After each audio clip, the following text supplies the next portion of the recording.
I never thought my life would turn into one of those twisted, gut-wrenching betrayal stories you read about online. But here I was, watching my wife, Emily, wrapped around another man like she'd never vowed her life to me. The moment wasn't just surreal, it was a goddamn nightmare unfolding in slow motion. It started with a business trip. Or at least, that's what she told me. Just a weekend conference in Miami, she'd said, throwing her suitcase onto the bed with all the enthusiasm of a woman eager to climb the corporate ladder. The thing was, Emily never gave a damn about work conferences. I should have known something was off right then. But I played the fool, kissed her goodbye, and watched her drive off, clueless about the disaster waiting to slap me in the face. I didn't suspect a thing until my daughter, Lily, looked up at me with those big, honest eyes and dropped a bomb that cracked my entire world open. "Dad, maybe you should just disappear." I almost choked on my coffee. "What?" I laughed, confused. She shifted uncomfortably in her chair. "Mommy said that to someone on the phone. She said, you better just disappear before he finds out." My pulse pounded in my ears. I put my mug down carefully, my hand suddenly too unsteady to hold it. "Lily, when did you hear this?" "Yesterday." I think she was talking to Uncle Tyler. Tyler, my best friend. The guy I trusted more than anyone in this world. My stomach twisted so hard I thought I'd puke right there at the breakfast table. I forced a smile, ruffled Lily's hair, and told her everything was fine. But it wasn't. Nothing was fine. That night, when Emily called, I didn't answer. I stared at the screen as her name flashed across it, while rising in my throat. I couldn't talk to her. Not yet. Not until I had proof. I went to work like normal, pretended like everything was okay, but my mind was spinning. By noon, I'd made up my mind. I had to know for sure. I logged into our shared phone account, something I'd never done before because I'd never had a reason to. And there it was, hours of call logs with Tyler. Late-night messages. Deleted texts. I needed more. A buddy of mine, Jason, worked in security and owed me a favor. I asked him if he could track down some surveillance footage from the airport. He came through faster than I expected. And that's when my whole world imploded. There she was, Emily, holding hands with Tyler as they walked through the terminal like a goddamn couple on their honeymoon. She wasn't on a work trip. She was on a getaway with my so-called best friend. I shut my laptop so hard the screen flickered. My chest was tight, my fingers numb.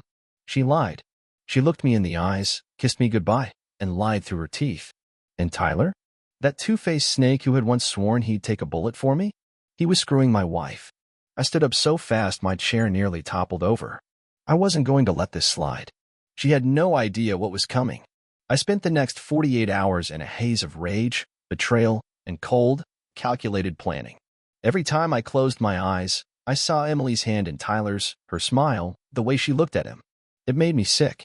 I couldn't just sit there and do nothing. She had no idea that I knew, and that was my advantage. When she called that evening, I picked up, forcing my voice to sound normal.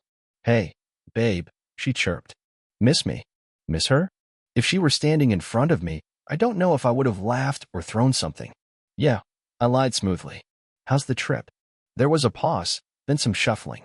"Ugh, exhausting. Just got back to the hotel. Meetings all day. I can't wait to come home." "Meetings?" "Right." I leaned against the kitchen counter, gripping my phone so hard my knuckles turned white. "You sound tired. Hope you're getting some rest." She sighed dramatically.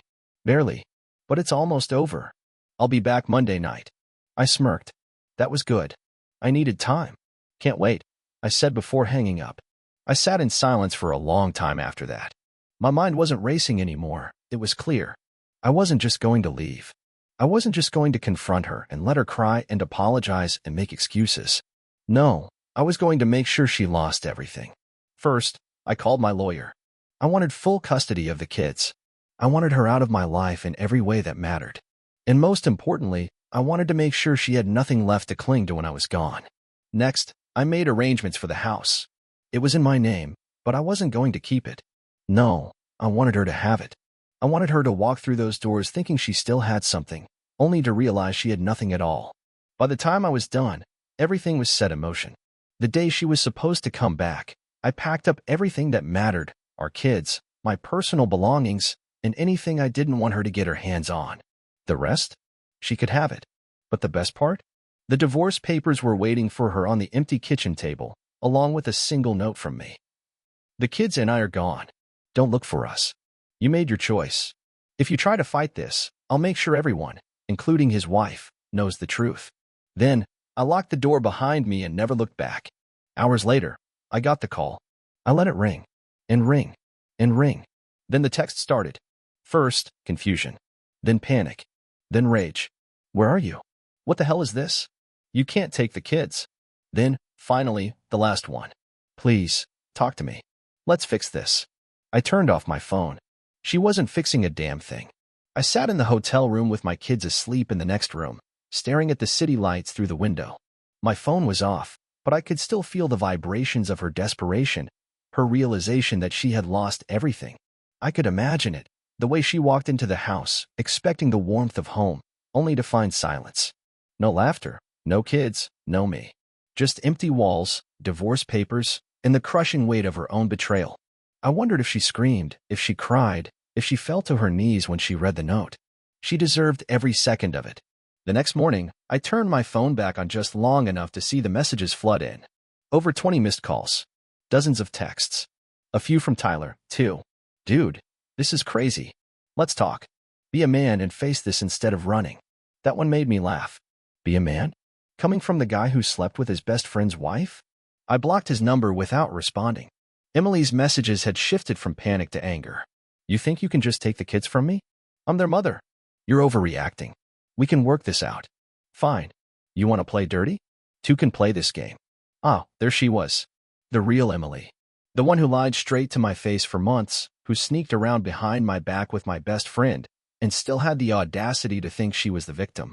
I took a deep breath, trying to keep my anger in check.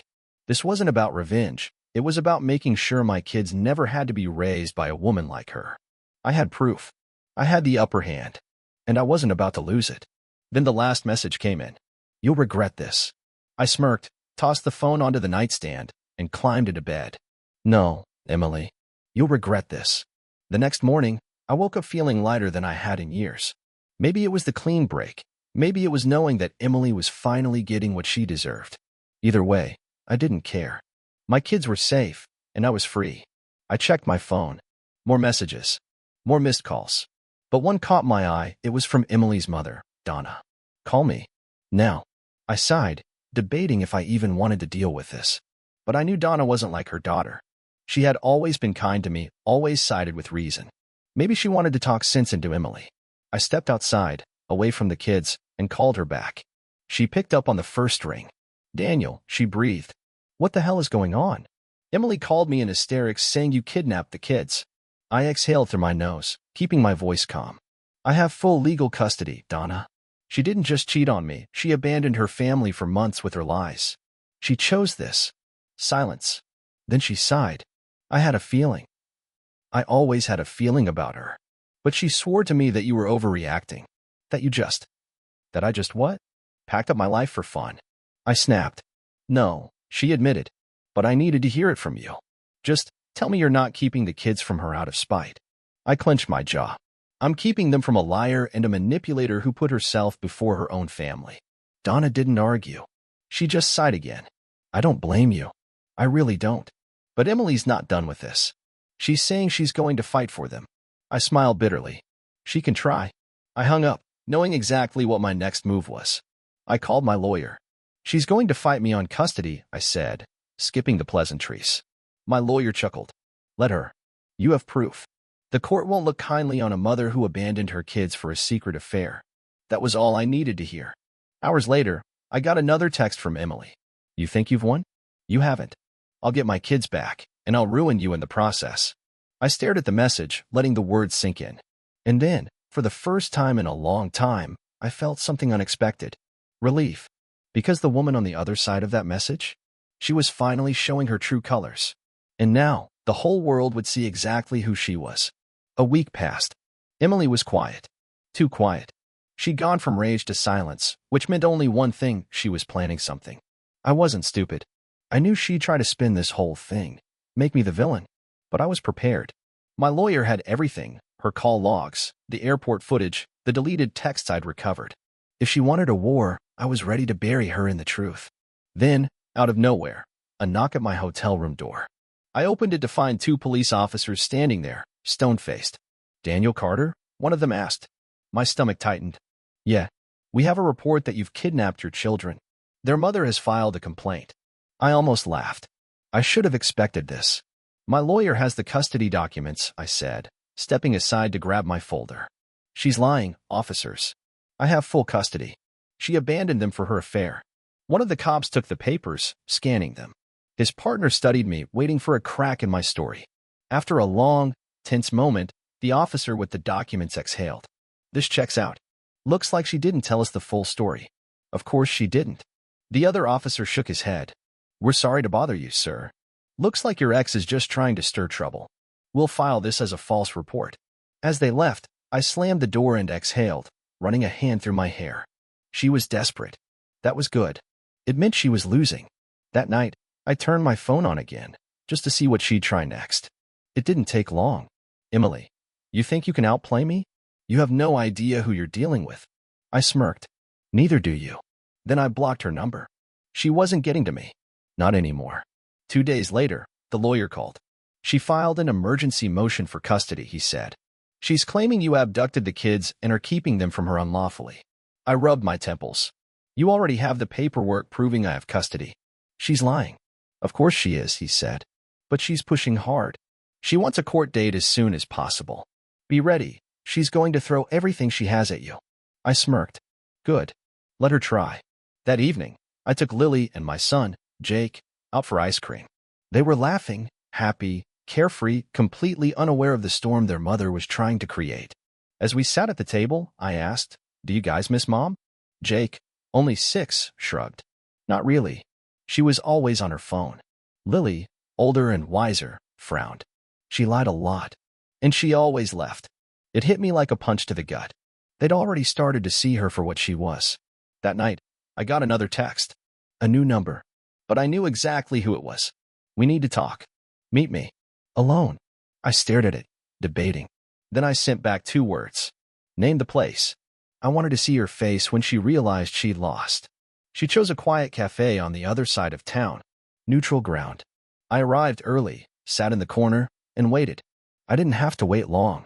Emily walked in, wearing her usual mask, perfectly put together, a fake, concerned expression on her face, as if she wasn't the same woman who tried to have me arrested for kidnapping.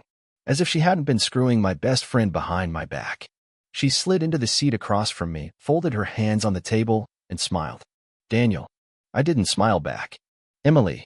She exhaled like this was all just some big misunderstanding. Look, we both overreacted. I get it. Things got messy. But we need to put the kids first. Let's be adults about this.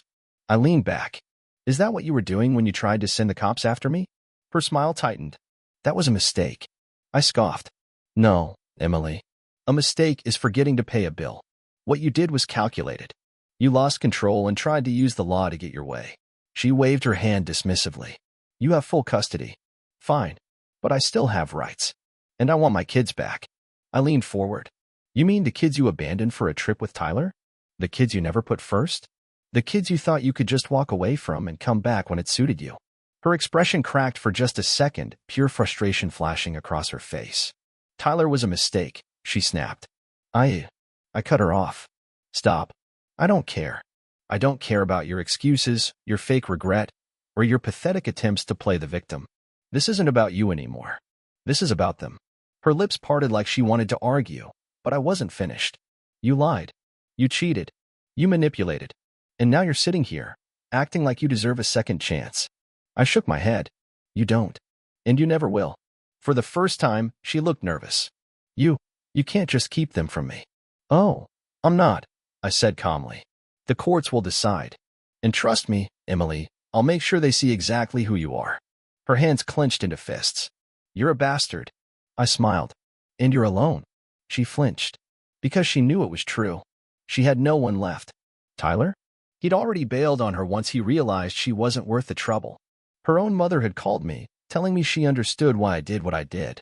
And now, here she was, desperate, grasping at anything to keep from sinking. But it was too late. I stood up, tossed a few bills onto the table, and looked down at her one last time. You made your choice, I said. Now live with it. And with that, I walked out, leaving her sitting there in the wreckage of her own damn mess. The divorce was finalized a month later. I got full custody. She got nothing. I never looked back.